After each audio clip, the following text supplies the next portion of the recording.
Gators Breakdown, episode 25, Florida versus Alabama. And 25 seems to be the magic number because it is also the 25th anniversary of the SEC championship game. And Florida Alabama was the most consistent matchup in the SEC championship, and they meet again Saturday. And I tell you what, it's not going to be pretty probably for these Gators, but they're in the game. That means they have a chance to shock the world. But as I mentioned, Gators Breakdown, episode 25. We're going to review the FSU game a little bit. Look forward to this Alabama game. Hopefully, Stephen M. Smith from Touchdown Alabama will be joining us. But as always, Joey V joins me again for this midweek podcast. Joey, thanks for joining me, man. Thanks, man. And I just want to start this show off right now with saying our thoughts and prayers are with the students at Ohio State University. Absolutely horrific events today. Looks like a terrorist attack on Ohio State's campus. Just absolutely just terrible. When you see the police, the Columbus Police Department and Ohio State Police Department saying, run, hide, and be prepared to fight. It's scary.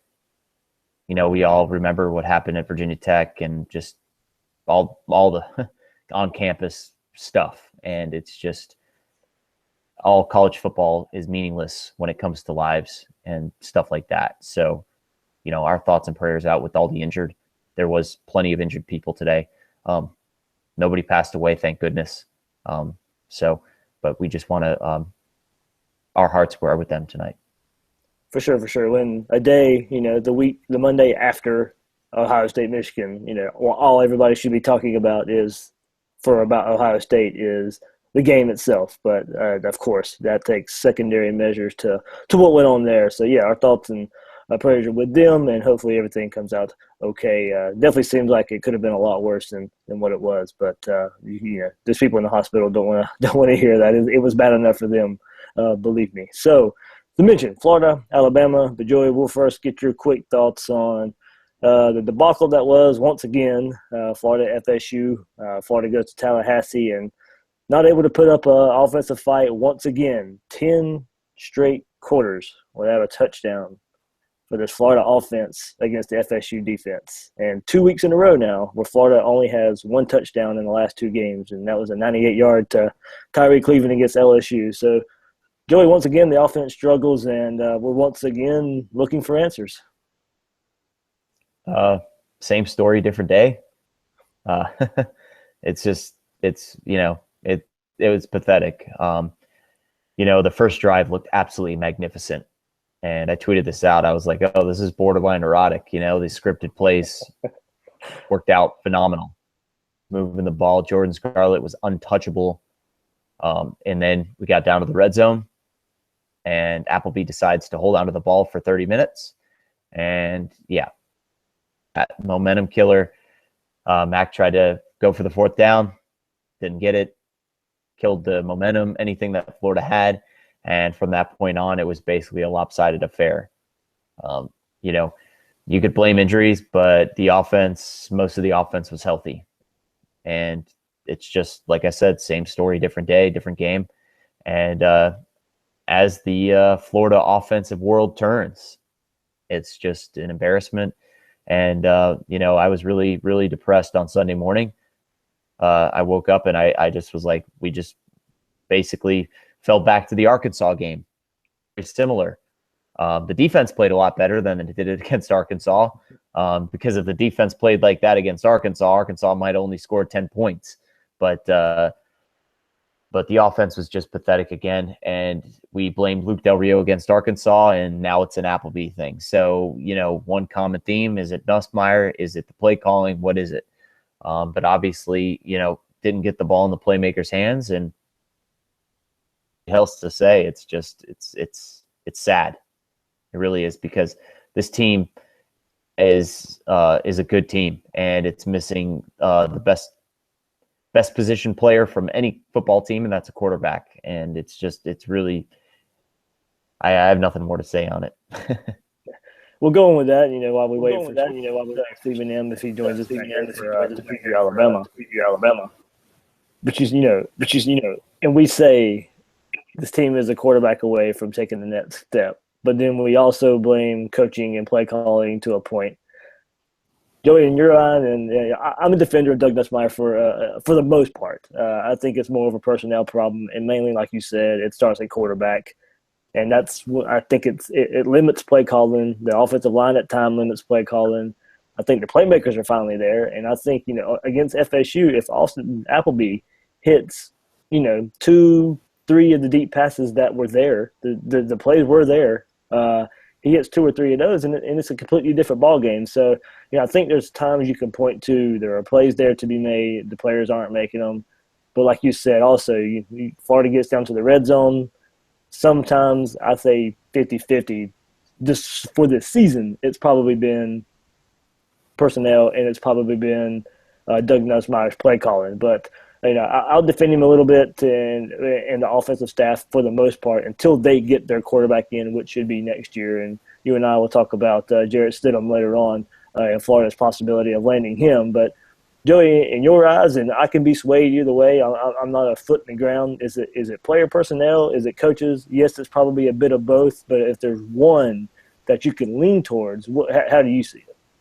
Execution, lack of execution. The plays have been there for the most part. There's been many of plays, even in all 3 losses for Florida. The plays have been there, but the players aren't making the plays. They aren't executing what the coaches call. So we can put a whole bunch of heap on the coaches, but if the players aren't doing their part, it makes the coaches look bad. Appleby missed a couple throws. Del Rio missed a lot of throws against Arkansas. And in the second half, Appleby missed a couple throws as well of Tennessee. So, the plays are there, the playmakers are there, and the execution's not there, and that's where it falls on the lack of a quarterback. I think if Florida had a quarterback that was capable of playing Division I football at a high level, I really believe Florida would be, a lot better team. Was national championship caliber. We know that. The special teams this year has been much improved, obviously, with the addition of Eddie Pinheiro, and I believe Johnny Townsend's the best punter in the country. So, in the special teams return game has certainly gotten better over the progression of the season, which has made me happy. But as far as execution, it's just not there, Dave. And it's just frustrating week in and week out to basically go into a game knowing you're probably not going to score more than 17 points. Yeah, that's the sad part there. Looking at, of course, with this game against Alabama coming up, where it doesn't like it will get better anytime soon. We're going against one of, if not the nation's best defense. I'm not even excited about this game, Dave. I'm really not. I can't remember the last time where I wasn't excited. I was excited about last year's SEC championship game because I thought we had a legitimate chance to win. I thought, even though we lost to Florida State, I still thought that with Treon Harris's mobility against Alabama's defense, I thought that gave us a chance because Alabama's been known to struggle against mobile quarterbacks defensively. And Florida kept it close for the whole first half until halftime. And this year, I have no excitement, David. I really could take it, leave it or take it with this game. If I didn't watch this game, I can't say that I'd be heartbroken. I can't. And I think the worst part about that is that I feel that way about a Florida football game. That's the worst part. Yeah, and a Florida football game that carries a lot of weight. And, it is the SEC championship game. It is a rival that has been in the SEC championship game with Florida a multitude of times. So, and to talk more about that, Stephen M. Smith of Touchdown Alabama has joined us. Stephen, how you doing tonight? Doing good, David, and yourself? I'm great. I'm really glad you could join us. Of course, Alabama comes to mind, and anytime I want to hear or talk or see anything Alabama, you're one of the first ones that come to mind, my man. I appreciate it. This is a huge SEC championship game. Of course, you're looking at the Alabama defense who hasn't given up a touchdown in 4 games, going back to the fourth quarter against Texas A&M, in which Trevor Knight hooked up with Christian Kirk for a touchdown in that ball game. So Alabama continuing to show the attention to detail Defensive back Marlon Humphrey did not practice today. He's been dealing with a leg injury since the Auburn game last week. Saban resting him from practice today. Could see him more so in practice later on this week, starting tomorrow, as he intends to continue getting some reps in coming into the SEC title game. Stephen, I'll jump, of course, right at quarterback first. Jalen Hurts, of course, is now getting a lot of national recognition as the season has went on. And definitely now with the season ending and SEC championship game, a little bit of Heisman talk, thrown his way now just because, he's the quarterback of the best team in the nation and making plays. What's been the progression from, he's a true freshman, game one to game two, where, he finally gets the starting nod. And, what's been the progression that you've seen from Hurts from game one now to the SEC championship game?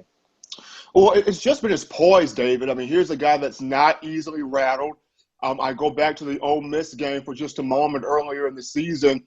He takes a shot to the jaw from Rebels linebacker Marcus Haynes, does not get frustrated, gets back up, comes back onto the field, leads a couple of scoring drives, and he's even – on the sideline, lifting up teammates, encouraging guys to stick with it and keep their heads in the football game. So just his poise, tremendous athletic ability. He's got strong legs. Of course, his father, Avarian Hurts, was Jalen's high school coach at Channelview, Texas. And Avarian had Jalen squatting 600 pounds in high school. So very strong legs on that kid. The arm strength, he's got a big-time arm. The one thing I want to see more from Lane Kiffin is really targeting these guys in the middle of the field, the likes of Calvin Ridley, Ardarius Stewart, Garrett Dieter, O.J. Howard, Cam Sims. We've seen a lot of the pop passes, the jet sweeps, the little shuffle plays that, work on increasing that completion percentage. But we haven't seen much of really targeting guys downfield with pinpoint passes on timing routes and really showing off Hurts' arm aside from the USC game. Of course, he had the 47-yard touchdown against Chattanooga to Calvin Ridley. But aside from a few little sparks here and there, we haven't seen the big-time arm talent of Jalen Hurts used, and that's because Kiffin is so prone to just getting the short passes out to the perimeter and allowing the receivers to go to work, which that's good in its own right. But you want to see, can this young man really put this ball on a frozen rope downfield and get these guys more into making plays in the middle of the field? Hi, Stephen. Thank you for joining us tonight. I appreciate it. Somebody with insider knowledge in a program. I know Alabama's pretty much unbeatable. We all realize that. Everybody's expecting Florida to get beat. But I will ask you kind of from an objective side, the best cornerback duo that Jalen Hurts has seen all season, probably will see for the season. And I believe that Tease Tabor are going to try to bait Jalen Hurts into making some bad throws. Florida's real only chance to keep this game close. Do you see Jalen Hurts seeing the mistakes, or do you see him maybe succumbing to some mistakes as a true freshman against veteran savvy corners like Tease and Quincy Wilson? Tabor and Wilson are two of the better corners in college football. Not just those two. You have to look at Marcel Harris, who's got 2 picks on the year. Marcus May, who's one of the better safeties in college football. So Florida's got one of the better defensive backfields in the country. Jeff Collins has done a tremendous job. But for Jeff Collins, a defensive coordinator, it's going to have to be creating that pressure to cause those mistakes. And though it will not have Jared Davis, it will not have Jordan Sharif, this is a game for Caleb Brantley and C.C. Jefferson. They've got to come off the football and create havoc in the backfield, whether it's beating Alabama's offensive line in one-on-one matchups or creating that stalemate to force Jalen Hurts to commit to doing one thing.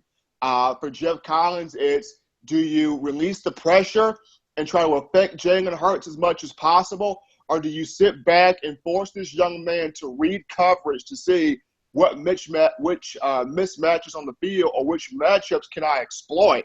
That's the question for Jeff Collins. Does he send the pressure, or does he allow this 18-year-old man to sit back and truly find out, can he read the coverages? Yeah, I completely agree. Now, Florida on the offensive side of the ball, we, myself and David just talked about the struggles, or should I say struggles is a kind word for Florida's offense this year. Alabama's defense is probably out of this world. I mean, their defensive line is the best in the country, but they have had struggled in the pass defense this season, and we have seen them get exposed in the passing game at times this year. There's a chance that a guy like Appleby with a big arm is going to take some chances down the field.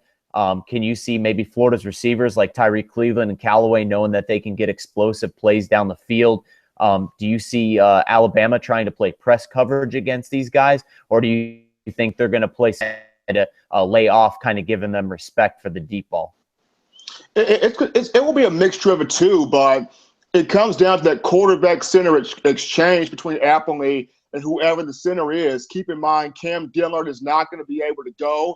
This guy's redshirt junior who's played in 27 career games. So that's a lot of experience under Dillard's belt. So whomever the backup is, having that timing on that center to quarterback exchange is very, very important.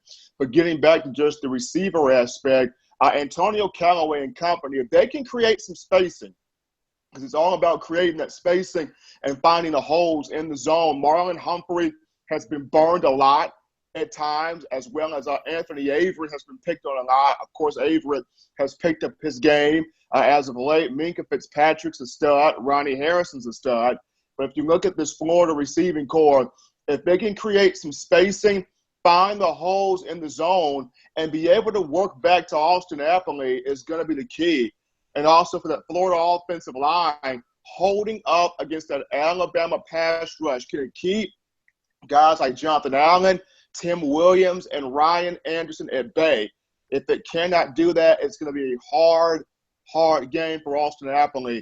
The offensive line has got to keep Alabama's defensive front at bay and give this young man some time to get those opportunities downfield to Antonio Callaway and company. Yeah, Stephen, and if you go back and look at the FSU game, it was T.J. McCoy who's playing center now for Florida, and they struggled with the front of FSU, and most of Alabama's pressure. They don't have to bring a blitz a lot. It's a lot of that front four who's bringing the pressure for Alabama, and part of the reason why that defense is so good. I think Florida's only chance in this game, and if you go back, you have to look at the LSU-Alabama game and how low-scoring affair that was and how ugly of a game that was. And then, for Florida just to kind of play the same type of game against LSU just a couple weeks later and come out with a victory in that game. So to me, Florida's only chance is for somehow to make it a game like that. Florida's defense is banged up. Of course, the numbers aren't there. But, Stephen, do you see that? Of course, you see this Tide team up close week in and week out. Do you see Alabama playing a game like that again anytime soon? I don't think so, and it's because of the fact that it's not just how focused this defense is, but I think Nick Saban really wants to see more consistency on offense, whether you're going to come out in the run game first or if you're really going to air it out with Jalen Hurts, be consistent with it. And that's the one thing he's going to be keying in on where Lane Kiffin is concerned this week. When you have four healthy backs on the roster, Damian Harris, Bo Scarborough, of course, Josh Jacobs, three on that roster as of this point healthy, Alabama is going to want to be able to run the football and create some opportunities on the ground. Can it do that consistently? Or if it really wants to establish Jalen Hurts first, you have to do that consistently. So for Saban in this game, the one question he's going to be looking for from Lane Kiffin to have answered, whichever way we choose to attack Florida, we got to hit on the cues and the keys early and often. Stephen, one more before we let you go. I mean, Jim McElwain was there at Alabama. You followed his career there.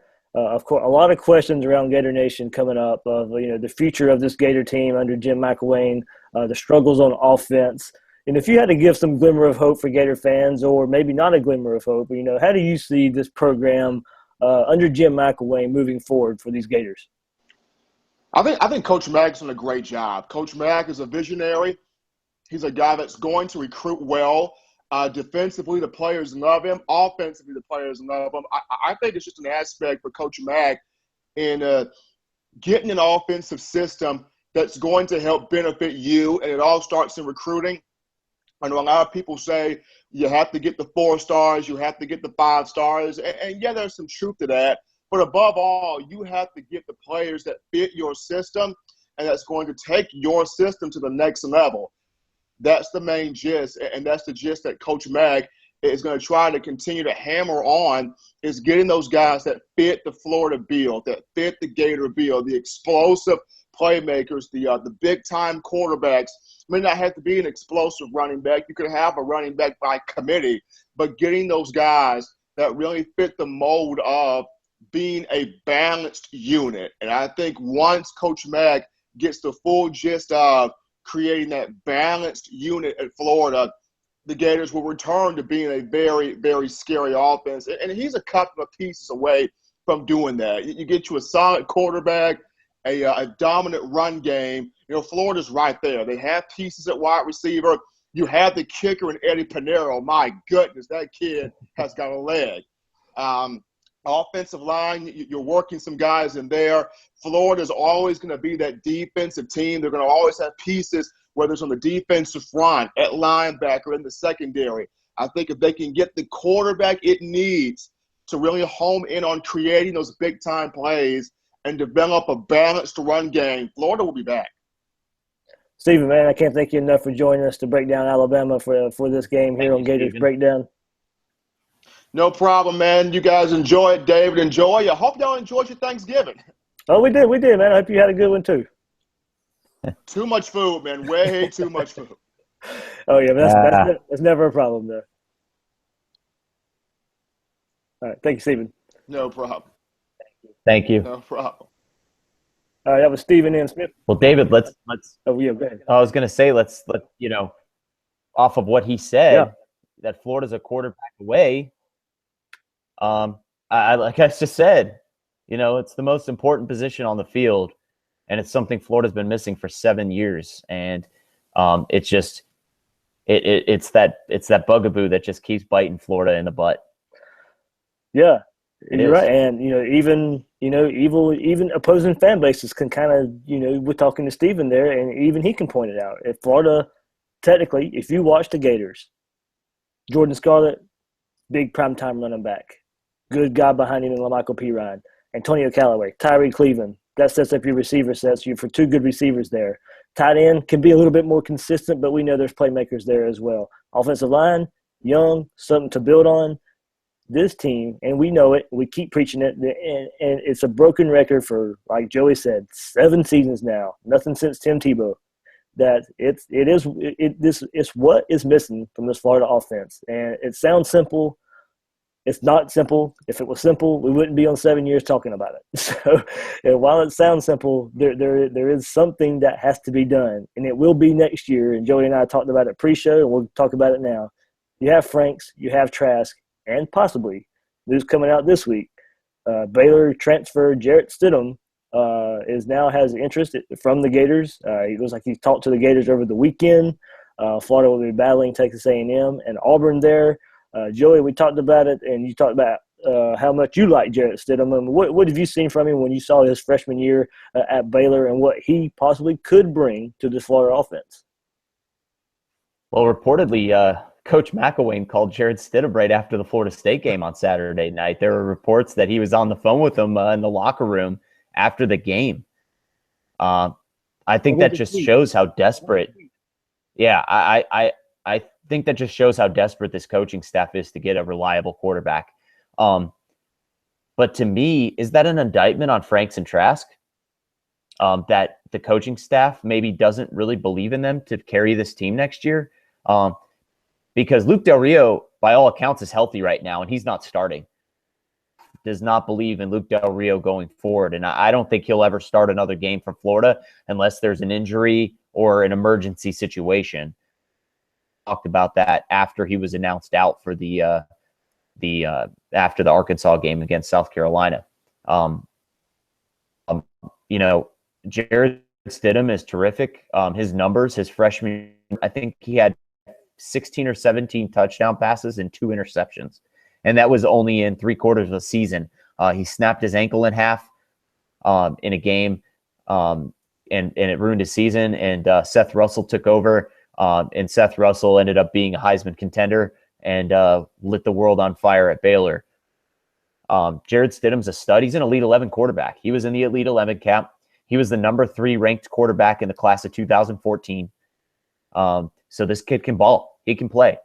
Art Briles knows quarterbacks. He knows how to recruit quarterbacks. And Art Briles got this kid and handpicked this kid. And Jared Stidham, apparently, according to those close to him, it's down to Auburn and Florida, the 3 schools right now. And I think we can rule out Auburn because I think they're selling out for Sean White next year. Sean White fits Malzahn's system. And I think Auburn probably would have won with a healthy Sean White. They might have gave Alabama a game on Saturday. Sean White's a heck of a quarterback. And I don't know if Jared Stidham will fit that Auburn offense. Jared Stidham is a pro-style quarterback that likes to sling the ball around the field. And A&M could be a good fit for him. We know Kevin Sumlin likes to recruit transfers. But can you really believe Kevin Sumlin's going to be there after next season? Right. He's pretty much on the hot seat right now. So I think Florida, out of all 3 of those schools, has the most to sell to Jared Stidham. Look, you can come in right now, be the savior of a program that literally could turn around overnight with you at the quarterback position. With the defense that Florida has now and could possibly have next year, we've seen the young guys. We've seen the young guys play, David, and I like what I see for next year on defense. I do. I really like what this Florida defense is going to be next year. And telling that to a kid like that, saying you could deliver a national championship to a school over the position of quarterback at the school. And I think that's something, Texas A&M's defense is terrible, okay? You're not going to win with just good quarterback play at Texas A&M. You're not. You're just not. Auburn, you just don't know about the system fit. I think Florida has to sell hard that Jared Stidham could have a statue out in front of the school with all the other Heisman winners. He could, and this school is so desperate for an elite quarterback that Jared Stidham, if he had success early, he would be an instant celebrity at Florida. He would get instant attention, the big man on campus right away. And I just think the fit is a match made in heaven for Florida and for Stidham. And I really hope that he considers Florida. He's supposedly making his decision within the next couple of weeks. Apparently, before Christmas, he wants to be signed and be decided. So I think that after this game on Saturday, I think you're going to see the coaching staff sell out to try to get him. He's the most important recruit that Florida can put all their eggs in one basket in this offseason. And, I'll bring up a few things. You talked about, is it an indictment of Franks or Trask? But you mentioned how desperate Florida is. That's why I don't necessarily think it's an indictment on them. Florida is desperate.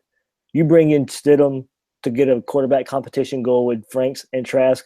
Look, your chances are one of those are pretty good. If Franks lives up to his billing from his recruiting, from what we know, and Trask, how we saw him in the spring game, and some what insiders were saying going into the season about how good he looked, and then you bring in Stidham from how he looked at Baylor and what he brings to the table. I mean, look, that gives you 3 options, and you would have to think whoever wins the job out of those 3 options is definitely better than what we've seen the last few years, and maybe a step above to, like you said, Joey. This offense can take the next step and be something opposing defenses fear and help their own defense on the same team. We were talking about this before we came on the air, and I asked, with what he ran at Baylor and the type of quarterback he is, does Florida have to change their offense for him? He's more of a, at Baylor, of course, probably 98, 99% in the shotgun, not too much under center. You've recruited to a style of play, with some power backs and Jordan Scarlett and P. Ryan and your offensive lineman. But when you think about it, I don't necessarily think you have to. A lot of those under center things probably you can teach, and to a quarterback coming in like that. But it may have to change a little bit. And you brought up the point, is Doug Nussmeier even here? what is this offense right now we're seeing from Florida anyway? Is it Jim McElwain's offense? Is it Doug Nussmeier's offense? Even McElwain in his press conference kind of led some to believe he's not entirely happy once Florida gets past the first few plays of a game, the scripted plays of a game. Florida's offense becomes too predictable, and at times you can see that if it's a pass on first down and it's been incomplete a lot of times. Good and darn well, they're coming out and running the ball in 2nd and 10. It happens, and it happened time and time again this past week, and it lines up 3rd and long. So if Stidham comes in, and what offense we see now, how much does it change? Does Nussmeier leave and the offense changes a lot? Is what we're seeing the Florida offense under Jim McElwain? Is it his offense and Doug Nussmeier just not running it right in some people's mind? As we mentioned, the plays are there. So, and downfield plays are there. And that's what Stidham brings to the table. Yeah, I mean, I if you go look at his tape before he got injured, I mean, this kid was dropping dimes down the chimney of receivers. And we know that Baylor had playmakers all over the field. Corey Coleman, who was a first-round draft pick for the Cleveland Browns, absolute stud. Kendall Wright, who's playing for the Tennessee Titans right now. There's studs all over the field at Baylor. But the thing is, the quarterback has to get him the ball. And Florida has been missing that. And I just feel that Jarrett Stidham change Florida's place in the offensive rankings in the country. All right, so that was a little look into the future, just since that's big news with Florida looking at Jarrett Stidham. And before we sign off here, of course, we'll talk a little bit about this SEC championship. And Joey, I brought up the point, I think if Florida wants to win this game, it's going to have to be an Alabama-LSU type of game. It needs to be one of the ugliest games you can make for this Alabama offense, so you stay in it yourself. We've seen it the last couple of weeks. Florida, going into halftime, has had made a game against LSU and made the game against FSU ugly. It got away from them late against FSU, but they found a way to stay in it against LSU. And, we saw what LSU did just a week later. Well, not even a week later, 5 days later against Texas A&M. That offense was just as much on fire as it was before the Florida game. So the Florida defense, we've seen it. They can play and they can make a game ugly. Is that – we don't see Florida scoring a lot. Marching up and down the field, a shootout is probably not the way Florida even attempts to win this game. So, Joey, what goes into – it does sound simple. We can make simple answers, but what goes into Florida making this game ugly versus Alabama? You're exactly right. Florida has to keep this game under 10 points by halftime. Florida has to go to the locker room at halftime down a touchdown or less. And if they are, then that's a win. That's success because anything can happen in the second half. You can get a bad bounce, a good bounce, whatever, special teams play. We saw it. Anything could happen to turn this game around, but I really think that Florida has to muddy up the game, keep Bama's offense off the field, run, try to break through this Alabama defensive line, because there's one thing that Florida's offensive line does, it's run block. This Florida offensive line run blocks very well. It almost seems like they forgot how to pass block, but yet they're really good at run blocking. It's really weird. So if Florida can get a push and kind of make Alabama's defensive line play on their heels, that's going to break their confidence a little bit. Alabama's defensive line, because teams haven't been able to really run on them. So if I was, McElwain and Nussmeier, I would come out running the ball hard. Every single down, I would run the ball. I wouldn't even throw the ball the first quarter. I would just run. I really would, and make them cheat up. And then when you see them cheat up, that's when you start making some plays over the top. But I would try to break their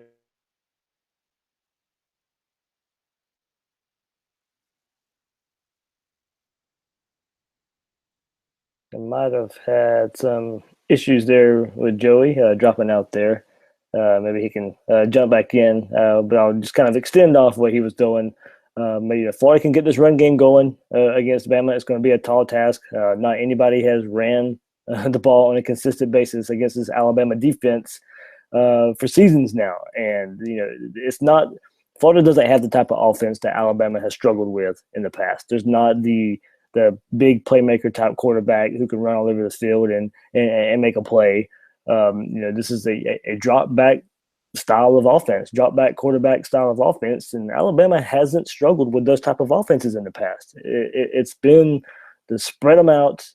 The quarterback makes a play, and you go from there. Throw the ball up to the receiver and hope they make a play. That's not what this Florida offense is going to do. My biggest complaint against Doug Nussmeier, while I do defend him, my biggest complaint through the whole season has been he abandons the run game entirely too early. It doesn't give the running backs enough carries. Even when it's working, he goes away from it sometimes. So, while I can sit here and say plays are there to be made, there's also play calls there to be made. So we'll see if Doug Nussmeier can rebound and call some better plays. And Joey, I was just extending off of your fact since you're back now that my biggest complaint against Doug Nussmeier, while I do defend him, he abandons the run game too early at times. Absolutely. Like you said, second down, if Florida doesn't get a first down on the second down, it's a pass on the third down. And you got to stick with the running game. We've seen many a times where Jordan Scarlett will break, a 15-yard run and he'll get pulled off the field. And it's like, what are you doing? He just ripped off, 30 yards on 3 plays or 4 plays, and you pull him off the field. I mean, yeah, it's just sometimes it really makes you scratch your head, David. And as I was saying before, I think Florida really needs to keep this game to a touchdown or less going into halftime, because if it's 2 touchdowns or more, I'm pretty sure Alabama's just going to come out in the second half and just coast. Yep, as McElwain likes to call them, he calls Alabama's players creatures. And the way they recruit and the way they look, you can see why he calls them that. He knows firsthand. He was there. He sees how Nick Saban recruits. He sees the development of those type of players at Alabama. And they are creatures that are going to be in the Georgia Dome. Last SEC championship game in the Georgia Dome as well. So a lot of things happening there. The 25th anniversary, like I mentioned, of the SEC championship game, Florida, Alabama, in the game more than any other 2 teams.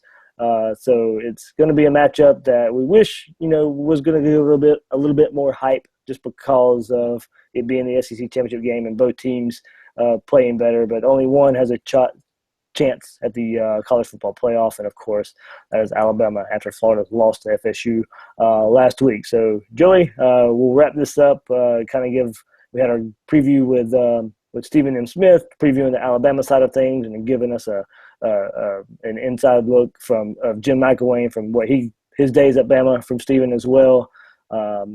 Gators Breakdown. You can find us on iTunes, SoundCloud, YouTube, and TuneIn Radio. And before we sign off, Joey, a little bit of prediction of what we think will happen. I'm sure we don't expect a pretty game at all for these Gators. The line's 24.5 now going into Saturday. So, Joey, how do you see this one unfolding for the Gators? Do I have to talk about this?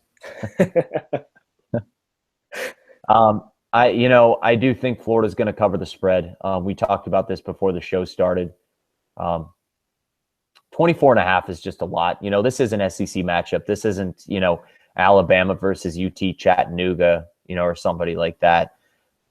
I think Florida's pride alone, will keep the game closer than 24.5.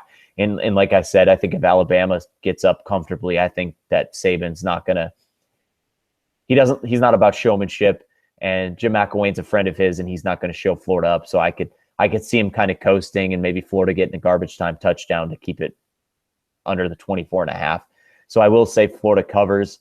Florida probably has a 3% chance of winning this game. I'll even maybe say 4, just to kind of say 4, I guess. 4.5% chance. I don't know. But I just think Florida's best. The best thing Florida can do is keep this game close into the fourth quarter.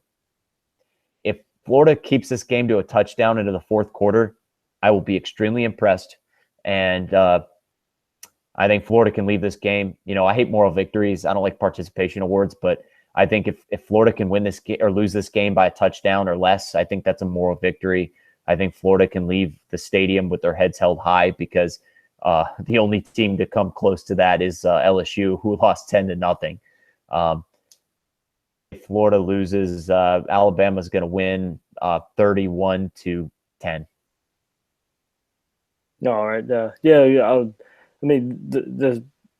This game needs to look a lot like the Florida FSU game. Not the bad parts. What I'm going to go with that is to stick with me here. FSU got a lot of their points off of the turnovers and field position that Florida gave them, the Austin Applebee's fumble and all that stuff. Sacks are going to happen with the way this Florida offensive line is and the way this Bama defensive line is. Sacks are going to happen, but Austin Appleby can't try to make a play and fumble and give the team coming on, the offense coming on the field after a turnover, good field position. He needs to hang on to the ball. Bad things are going to happen. You're going to get sacked. You're going to get pressured. Don't force balls. Alabama, we've seen even their defense can score from anywhere on the field. You throw a pick, and they're looking to make 6 happen every time. So you got to hang on to the ball. If you get sacked, you're going to. The pressure's going to be there. Don't turn it over deep in your own territory. That's what helped aid Florida State in putting touchdowns on the board for them. The game would have been a lot closer if not for that. And Florida defense, if they can, force some turnovers themselves. They're going against a freshman quarterback who hasn't seen a secondary like this. We've seen it. Florida's got to muddy this game up. We've talked about it ad nauseum on this, but that's the only way Florida – it's not going to be a shootout. That's the only way Florida can do it. So I think the formula it's kind of got to be like the FSU game. They may get their yards early. You got to control it after the first quarter, settle down, make your adjustments on defense because you're not going to outscore this Bama team. So the Jeff Collins and this defense need to keep the game close, keep it close at halftime, keep it close going to the third quarter, give yourself a chance. But it is a lot easier said than done. Bama will get their pressure. Bama will probably get their turnovers. And like you mentioned, Joey, Saban's not out to embarrass anyone, especially Jim McElwain. And the spread 24.5, I see something like a 30-7 game, something like that. Like you said, Florida may scrap one touchdown in there later, but Florida will show up to play. Florida will be excited to be there like they were last year. There were a lot of players on this team from last year that were hurt from the way that game went out, and we all remember Jared Davis. I saw the picture of him on the bench by himself watching Alabama celebrate the SEC title game. So he's probably not going to be playing in this one, but a lot of other players. I think he's going to play, David. I do. Yeah. Okay. I think he's going to play. He was out there. There were reports that he was going to play on Saturday night, and he was actually had the cleats on, and he had his half of his uniform on Saturday night, and he tried to give it a go, and he just couldn't. I think he's going to play, David. This is his last game, possibly as a Gator, depending on what's going on with the bowl game and stuff. I think it's going to keep everything in his power to keep him off the field. I think he's going to play, David. And I think you're going to get 1 or 2 more guys that are going to play that are on the injury report. I do. I think that injury report was a little deceiving, so to say. Yeah, I was following that Jared Davis stuff. I had somebody texting me from Tallahassee saying he was on the field and how he was warming up, like you said. If he's warming up, that means they're at least close enough to try and make a move. And you're right. It was a week ago, Saturday. It would be a week, So, yeah, he'll probably try and give it a go, and we'll see how much he can handle there. But, yeah, my final prediction, 30-7, Alabama over Florida. We'll see, what the Gators can do. Like I mentioned, they'll be ready there. Hopefully the Gator fans are there ready to be excited and see the team in the SEC championship game and hopefully shock the world there. So, Joey, any last thoughts before we hang up here? If Jared Davis plays, I think that changes things a little bit. I think he's enough of a difference maker on defense, especially with the running game, that I think Alabama might struggle to score a little bit more than I had predicted initially. So if Jared Davis does play, I actually think Florida only loses 24-10 instead of 31-10.